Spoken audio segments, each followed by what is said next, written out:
Hello friends, I am Shivam and I welcome you all on our channel hospital नौकरी। Friends, hospital नौकरी शुरू कर रहा है अपना नया सेगमेंट जिसमें हम आपके साथ शेयर करेंगे नर्सिंग एंट्रेंस एग्जाम से जुड़ी सारी इन्फॉर्मेशन। सो फ्रेंड्स, एक नर्सिंग प्रोफेशनल या स्टूडेंट होने के नाते हमारे चैनल के साथ जुड़ना ना भूलें। फ्रेंड्स, अक्सर ऐसा होता है कि आपने एंट्रेंस एग्जाम के लिए बहुत दिल से कड़ी मेहनत से प्रिपेयर किया, लेकिन एग्जाम के दिन समझ में नहीं आया कि एमसीक्यूज को कैसे अटेम्प्ट करना है और कई सारी प्रॉब्लम सामने खड़ी हो जाती हैं। As you have very limited time to attempt all the MCQs, so friends, आज हम बात करने वाले हैं कुछ ट्रिक्स एंड टिप्स की। जब आप एग्जाम के लिए जाते हैं तो एमसीक्यूज आपको कैसे अटेम्प्ट करना है।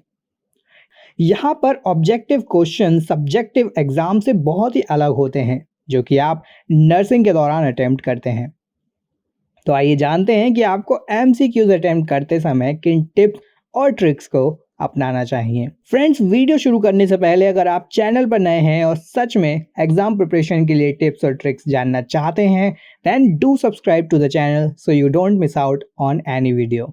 सो फ्रेंड्स, जब आप नर्सिंग एग्जाम के लिए जाते हैं तो आपको इंस्ट्रक्शंस को केयरफुली पढ़ना है। रीड द इंस्ट्रक्शंस केयरफुली, क्योंकि जल्दीबाजी में सभी इंस्ट्रक्शन को नहीं पढ़ते हैं और जल्दी से एग्जाम को करना शुरू करना चाहते हैं। इंस्ट्रक्शंस में फ्रेंड आपको एग्जाम का ड्यूरेशन दिया जाता है, कितने एमसीक्यूज आपको अटेम्प्ट करने हैं, अपनी डिटेल्स को फिल कैसे करना है और भी टर्म्स एंड कंडीशंस आपको वहां पर मिल जाते हैं। सो केयरफुली आपको सारे इंस्ट्रक्शंस को पहले रीड करना है। जब आपको अपने क्वेश्चन पेपर या शीट मिल जाती है तो सबसे पहले की नज़रों के सामने जो आती है वो होते हैं क्वेश्चंस। अगर आप क्वेश्चंस को केयरफुली पढ़ लेते हैं तो आधा काम आपका वहीं पर हो जाता है और आप क्वेश्चंस को समझकर सही ऑप्शन को सेलेक्ट कर पाते हैं। इसके बाद दोस्तों हमारा थर्ड पॉइंट आता है टाइम मैनेजमेंट। एक एंट्रेंस एग्जाम में बैठते समय आपका फोकस टाइम पर भी होना चाहिए, क्योंकि time is the biggest resource you have during the exam. एक क्वेश्चन को सॉल्व करने में आप कितना समय लगा रहे हैं, इसका कैलकुलेशन रखना भी बहुत ज़रूरी होता है। ऐसा ना हो कि आप कुछ पर्टिकुलर क्वेश्चंस को सॉल्व करने में रिक्वायर्ड से ज़्यादा समय लें। इसके अलावा सबसे इजी क्वेश्चन को आपको सबसे पहले सॉल्व करना है। इजी इन द सेंस जो आपको आते हैं। इसको हम ऐसे समझ सकते हैं कि लेट्स से एग्जाम में 100 क्वेश्चंस आते हैं और आपको 120 मिनट का टाइम मिलता है। सो जो इजी क्वेश्चन है आप उनको 5 से 10 सेकंड में अटेम्प्ट कर लेते हैं। वंस आपके इजी क्वेश्चन अटेम्प्ट हो जाते हैं तो आपके काफ़ी समय बच जाता है उन क्वेश्चंस के लिए जिनको आप रिव्यू करके आंसर करना चाहते हैं या जो आपको टफ लगते हैं। इजी क्वेश्चंस को अटेम्प्ट करने से आपका कॉन्फिडेंस लेवल बढ़ जाता है और आप टफ क्वेश्चंस को भी अटेम्प्ट करने का प्लान करने लगते हैं या उन्हें सोचने लगते हैं। फ्रेंड्स, इसके बाद आता है हमारा अगला पॉइंट जो कि है फाइंडिंग द कीवर्ड्स। अब आप सोचेंगे कि ये कीवर्ड क्या होते हैं। कीवर्ड ऐसा वर्ड होता है फ्रेंड जो पूरे के पूरे क्वेश्चन के मीनिंग को बदल देता है। ये एक ऐसा वर्ड होता है जो पूरे के पूरे एक क्वेश्चन को बदल देता है और आपको कंफ्यूज कर देता है। यहीं पर ज़्यादातर स्टूडेंट्स अपने मार्क्स को लूज कर देते हैं और उतने मार्क्स नहीं ले पाते जितने वो एक्सपेक्ट करते हैं। अब अगर हम कुछ कॉमन कीवर्ड की बात करें तो हमें देखने को मिलते हैं least, most, except, late sign, early sign, etcetera. ऐसे वर्ड्स को फ्रेंड हम कहते हैं कीवर्ड्स। एक बार आप कीवर्ड को फाइंड आउट कर लेते हैं तो आप समझ जाते हैं कि एग्जामिनर एक्चुअली आपसे क्या पूछ रहा है। फ्रेंड्स, इसके बाद हमारा अगला पॉइंट है elimination method. Friends, elimination method से हमारा मतलब है कि आपके पास 4 ऑप्शन होते हैं जिनमें 2 ऑप्शंस को लेकर आप श्योर होते हैं कि वो गलत हैं, तो उनको आप एलिमिनेट कर सकते हैं।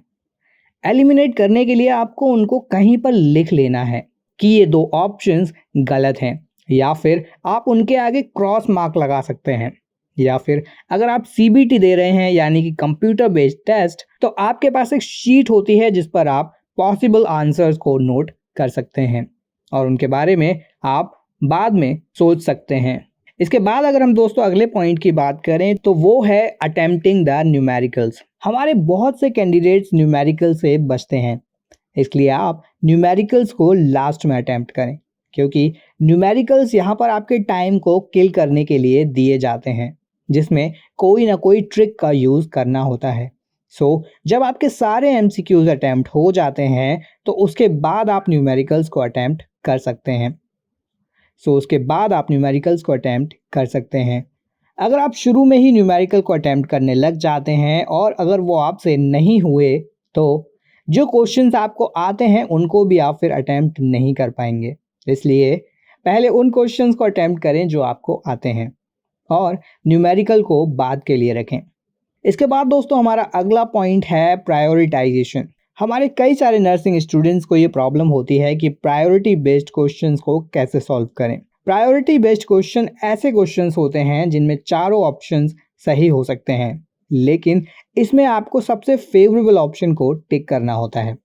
यहाँ पर आपको क्रिटिकली सोचना होता है कि अगर आप ये ऑप्शन पेशेंट के ऊपर ट्राई करेंगे तो इन ऑप्शंस में से किस ऑप्शन से आपको मोस्ट फेवरेबल आउटकम मिलेगा। इसके बाद दोस्तों अगर हम बात करें हमारे अगले पॉइंट की तो वो है choosing one correct option among two wrong ones. यहाँ पर व्हाट आई मीन इज आपके पास अगर 4 ऑप्शंस हैं और आपको पता है कि ये चारों ही ऑप्शन गलत हैं तो यहाँ पर आपको राइट ऑप्शन से रिलेटेड या नियर ऑप्शन को चूज करना होगा। इस तरह दोस्तों आप इस ऑप्शन को चूज करके एक्स्ट्रा मार्क्स पा सकते हैं, एक्स्ट्रा ग्रेस आपको मिल सकता है। इसके बाद दोस्तों लास्ट में जो पॉइंट आता है वो है डोंट गैस टू मच। अगर आपके एंट्रेंस एग्जाम में नेगेटिव मार्किंग है, जो कि आमतौर पर सभी नर्सिंग एग्जाम में होती है, तो उस केस में आप बहुत ज़्यादा गैसिंग ना करें, क्योंकि आप जितना ज़्यादा गैस करेंगे उतना ही ज़्यादा नेगेटिव मार्किंग होने के चांसेस रहते हैं। अगर आपको गैस करना ही है तो उन टॉपिक्स के बारे में गैस करिए जिनके बारे में आपको कुछ आइडिया है या आपने सुना है। उन क्वेश्चंस में गैस मत करिए जिनके बारे में आपको बिल्कुल भी आइडिया नहीं है, क्योंकि एक गलत आंसर आपके 0.25 मार्क्स को कम कर देगा, जिससे आपकी रैंक में बहुत ज़्यादा फर्क पड़ सकता है।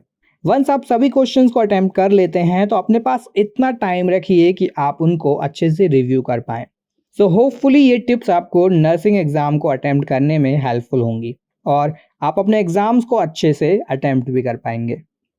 फ्रेंड्स, अगर वीडियो आपको हेल्पफुल लगा हो तो वीडियो को लाइक और शेयर ज़रूर करें। साथ ही नर्सिंग एग्जाम से जुड़ी सारी इन्फॉर्मेशन पाने के लिए आप हमारे चैनल हॉस्पिटल नौकरी को सब्सक्राइब ज़रूर करें, क्योंकि हॉस्पिटल नौकरी ऐसे ही और भी एग्जाम से रिलेटेड वीडियोस आपके लिए लेकर आता रहेगा, जो आपको हेल्प करेंगे एंट्रेंस एग्जाम को क्लियर करने में और अपने नॉलेज को अपग्रेड करने में। वीडियो में आप लास्ट तक हमारे साथ बने रहे, so thank you very much for that sir.